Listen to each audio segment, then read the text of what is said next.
Hey guys, today I'm going to show you how to add a navigation menu to Shopify. Let's get started. First, log into your Shopify account.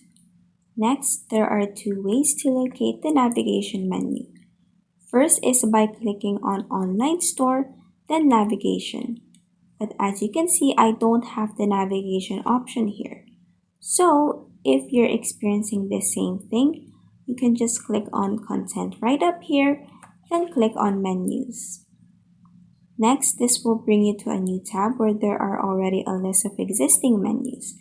To edit an existing menu, click on one like for example the main menu one. Then you can edit and delete existing menu items here.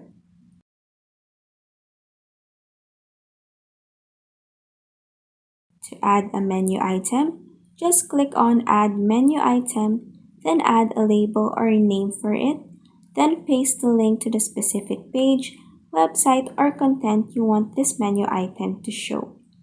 Then just click on Save down here.